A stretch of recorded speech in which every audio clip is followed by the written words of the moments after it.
Assalamualaikum warahmatullahi wabarakatuh. Perkenalkan, nama saya Muhammad Sridika Pratama dan teman saya Ferdi Arayan. Pada kali ini kami kembali ke tempat yang sama namun di spot yang berbeda. Kali ini kami bukan membuat vlog camping, namun di sini kami akan membacakan cerpen yang berjudul Sepotong Senja untuk Pacarku, karya Seno Gumira Aji Dharma. Cerita ini kami akan dibagi saya dan Ferdi. Yang pertama-tama akan dibacakan oleh Ferdi. Untuk Ferdi dipersilahkan. Baik. Alina tercinta, bersama surat ini kukirimkan padamu sepotong senja dengan angin, debur ombak, matahari terbenam, dan cahaya kemasan. Apakah kamu menerimanya dalam keadaan lengkap? Seperti setiap senja di setiap pantai, tertentu ada juga burung-burung, pasir yang basah, siluet batu karang, dan barangkali juga perahu lewat di kejauhan. Maaf, aku tidak sempat menelitinya satu persatu.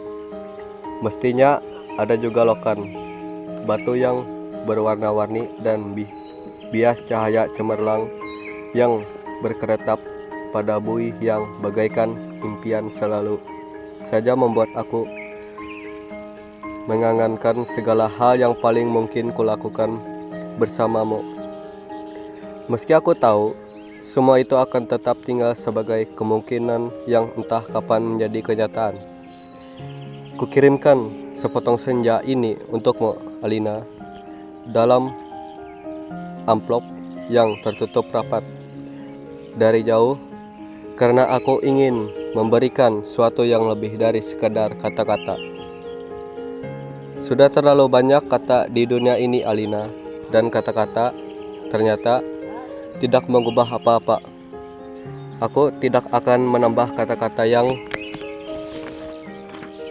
sudah tak terhitung jumlahnya. Dalam sejarah kebudayaan manusia, Alina, untuk apa kata-kata tidak ada gunanya dan selalu sia-sia? Lagi pula, siapakah yang masih sudi mendengarkannya? Di dunia ini, semua orang sibuk berkata-kata tanpa pernah mendengarkan kata-kata orang lain. Mereka berkata-kata tanpa peduli apakah ada orang lain yang mendengarkannya. Bahkan mereka juga tidak peduli dengan kata-katanya sendiri. Sebuah dunia yang sudah kelebihan kata-kata tanpa makna. Kata-kata sudah lebur dan tidak dibutuhkan lagi. Setiap kata-kata bisa diganti artinya. Setiap arti bisa diubah maknanya. Itulah dunia kita, Alina. Kukirimkan sepotong senja untukmu, Alina. Bukankah kata-kata cinta? Kukirimkan padamu sepotong senja yang lembut dengan langit kemerah-merahan yang nyata dan betul-betul dalam keadaan yang sama seperti kita. Aku mengambilnya saat matahari hampir tenggelam ke balik cakrawala. Alina yang manis, Alina yang sendu, akan kuceritakan padamu bagaimana aku mendapatkan senja itu untukmu. Sore itu, aku duduk seorang diri di tepi pantai, memandang dunia yang terdiri dari waktu, memandang bagaimana ruang dan waktu bersekutu, menjelmakan alam itu untuk mataku. Di tepi pantai, di tepi bumi, semesta adalah sepuan warna keemasan dan lautan adalah cairan logam. Meski buih pada debur ombak yang menghempas itu tetap saja putih seperti kapas, dan langit tetap saja ungu dan angin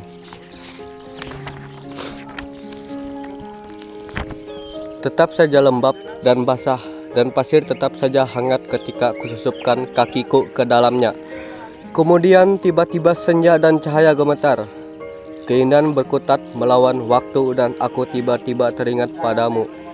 Barangkali senja ini bagus untukmu, pikirku. Maka kupotong senja itu sebelum terlambat. Kukerat pada 4 sisi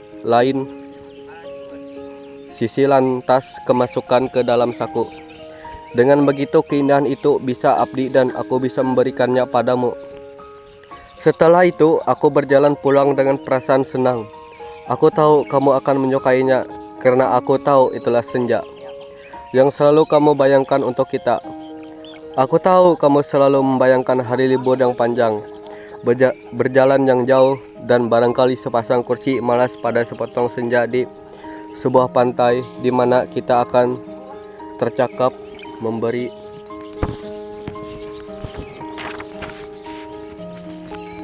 mandang langit sambil berangan-angan sambil bertanya-tanya apakah semua ini memang benar telah terjadi. Kini senja itu bisa kamu bawa kemana-mana.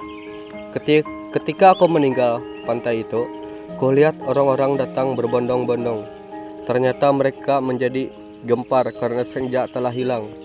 Kulihat cakrawala itu berlubang sebesar kartu pos. Alina sayang, semua ini telah terjadi dan kejadiannya akan tetap seperti itu. Aku telah sampai ke mobil ketika di antara kerumunan itu kulihat seorang menunjuk-nunjuk ke arahku. Dia yang mengambil senja itu. Saya lihat dia mengambil senja itu. Kulihat orang-orang itu melangkah ke arahku. Melihat gelegat itu, aku segera masuk mobil dan tancap gas. Catat nomornya. Aku menjelit ke jalan raya. Ku kebut mobilku tanpa perasaan panik. Aku sudah berniat memberikan senja itu untukmu dan hanya untukmu saja, Alina. Tak seorang pun boleh mengambilnya dariku. Cahaya senja yang keemasan itu berbinar-binar di dalam saku. Aku merasa cemas karena meskipun kaca mobilku gelap, tapi cahaya senja tentu cukup terang dilihat dari luar.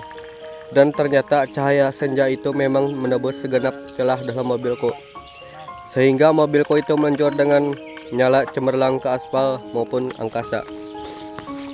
Dari radio yang kusetel, aku tahu berita tentang hilangnya senja yang tersebar kemana-mana. Dari televisi, dalam mobil, bahkan kulihat potretku sudah terpampang. Aduh, baru hilang satu senja saja sudah paniknya seperti itu. Apa tidak bisa menunggu sampai besok? Bagaimana kalau setiap orang mengambil senja untuk pacarnya masing-masing? Barangkali memang sudah waktunya dibuat senja tiruan yang bisa dijual di toko-toko, dikemas dalam kantong plastik dan dijual di kaki lima. Sudah waktunya senja diproduksi besar-besaran supaya bisa dijual anak-anak pedagang asongan di perempatan jalan. Senja cuman 1.003. Di jalan tol mobilku melaju masuk kota. Aku harus hati-hati karena semua orang mencariku. Sirene mobil polisi meraung di mana-mana. Cahaya kota yang tetap gemilang tanpa senja membuat cahaya keemasan dari dalam mobilku tidak terlalu kentara. Lagi pula di kota, tidak semua orang peduli apakah senja hilang atau tidak. Di kota, kehidupan berjalan tanpa waktu. Tidak peduli siang, sore, atau malam. Jika tidak pernah penting, senja itu tidak ada atau hilang. Senja cuma penting untuk turis yang suka memotret matahari terbenam. Boleh jadi hanya demi alasan itulah senja yang kubawa ini dicari-cari polisi. Sirine polisi mendekat dari belakang. Dengan pengeras suara, polisi itu memberi peringatan. Pengemudi mobil Porsche abu-abu metalik nomor SG 19658A harap berhenti. Ini polisi. Anda ditahan karena dituduh telah membawa senja. Meskipun tak ada peraturan yang melarang, tapi berdasarkan aku tidak sudi mendengarnya lebih lama lagi. Jika aku libas dia sampai terpental keluar pagar di tepi jalan, ku tancap gas dan menyelip-nyelip dengan lincah di jalanan. Dalam waktu singkat, kota sudah penuh dengan raungan sirine polisi. Terjadi kejar-kejaran yang seru. Tapi aku lebih tahu seluk-beluk kota. Jalanan dengan cahaya yang bermain warna, gang-gang gelap yang tak pernah tercatat dalam buku alamat, lorong-lorong rahasia yang hanya diperuntukkan bagi orang-orang di bawah tanah.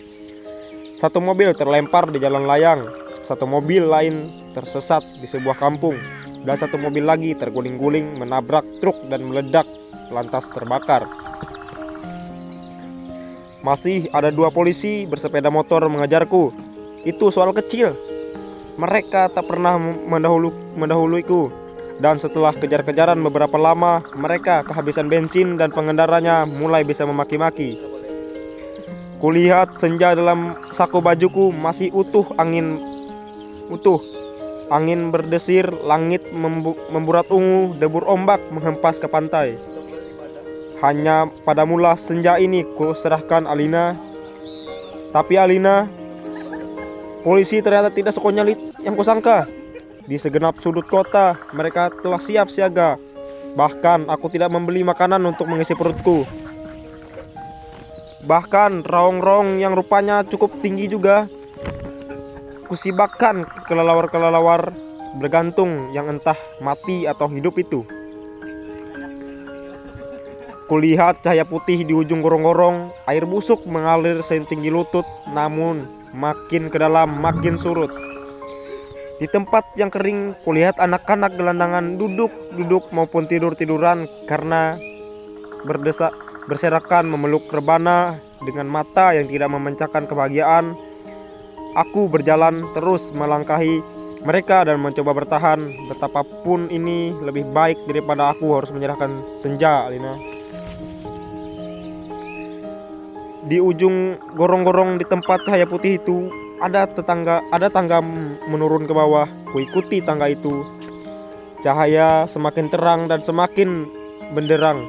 Astaga, kamu boleh tidak percaya, Alina, tapi kamu akan terus membacanya.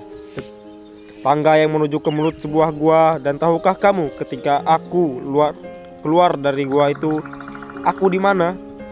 Di tempat yang persis sama dengan tempat di mana aku mengambil senja untukmu, Alina. Sebuah pantai dengan senja yang bagus, ombak, angin, dan kepak burung. Tak lupa cahaya kemasan yang bias ungu pada mega-mega yang bererak bagaikan aliran mimpi. Cuma saja tidak ada lubang sebesar kartu pos yang meskipun persis sama, tapi pasti bukan tempat yang sama. Tempatnya saja dalam gorong-gorong.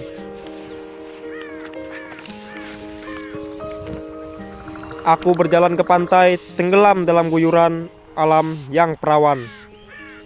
Nyiur tentu saja, matahari, dasar lautan yang bening dengan indahnya ombak yang mendesis-desis. Tak ada cottage dan ada barbecue. Tak ada marina, semua itu memang tak perlu. Senja yang bergetar melawan takdir, membiaskan cahaya keemasan tetap ke tepi semesta. Aku sering malu sendiri melihat semua itu, Alina. Apakah semua itu mungkin diterjemahkan dalam bahasa? Sambil duduk di tepi pantai, aku berpikir-pikir, untuk apakah semua ini kalau tidak ada yang menyaksikannya? Setelah berjalan ke sana kemari, aku tahu kalau dunia dalam gorong-gorong ini kosong melompong. Tak ada manusia, tak ada tikus, apalagi dinosaurus.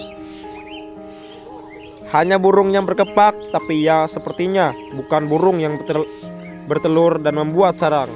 Ia hanya burung yang dihadirkan sebagai ilustrasi senja. Ia hanya berkepak dan berkepak terus di sana. Aku tak habis pikir, Alina. Alam seperti ini dibuat untuk apa? Untuk apa senja yang bisa membuat seseorang kepingin jatuh cinta itu jika tak ada seekor dinosaurus yang pun menikmatinya.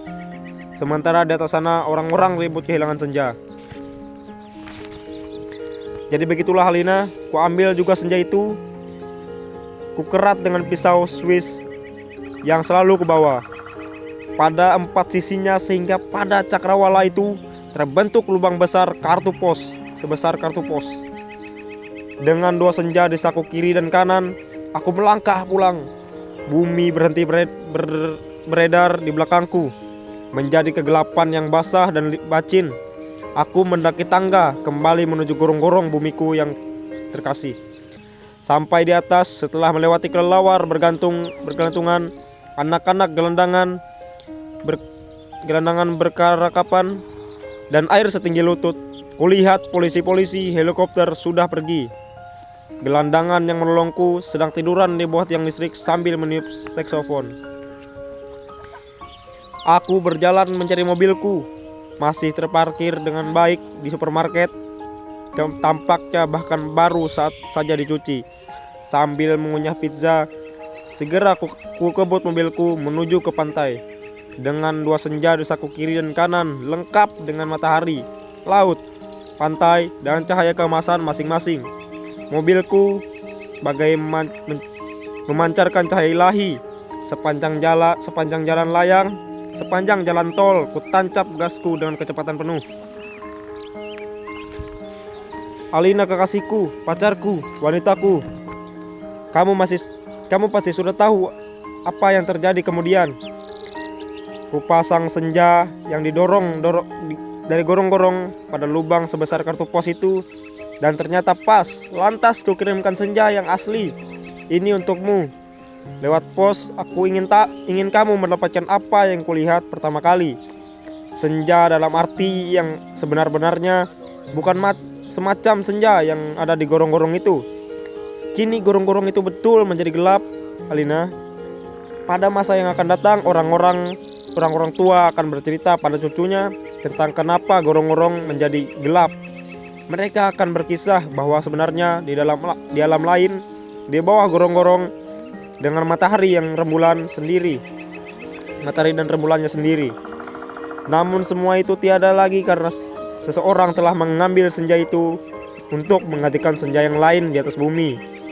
Orang-orang tua juga akan bercerita bahwa senja di atas bumi yang asli telah dipotong dan diberikan kepada seseorang, ya kepada pacarnya. Alina yang manis, paling manis dan selalu akan manis. Terimalah sepotong senja itu hanya dari seseorang yang ingin membahagiakanmu. Awas, hati-hati dengan lautan dan matahari itu. Salah-salah cahayanya membakar langit, dan kalau tumpahan airnya bisa membanjiri permukaan bumi. Dengan ini kukirimkan pula kerinduanku padamu dengan cium, peluk, dan bisikan terhangat dari sebuah tempat paling sunyi di dunia. Mungkin itu video cerpen dari kami. Sebelum kami mengakhiri video ini, ada sebuah kutipan kata-kata dari Ferdi. Dia seperti senja, namun lebih sempurna. Saya Mas Rika Pratama dan Ferdi Arayan. Kami pamit undur diri. Wassalamualaikum warahmatullahi wabarakatuh.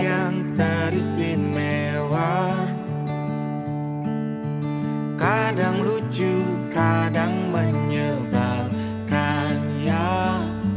Oh, tapi aku suka.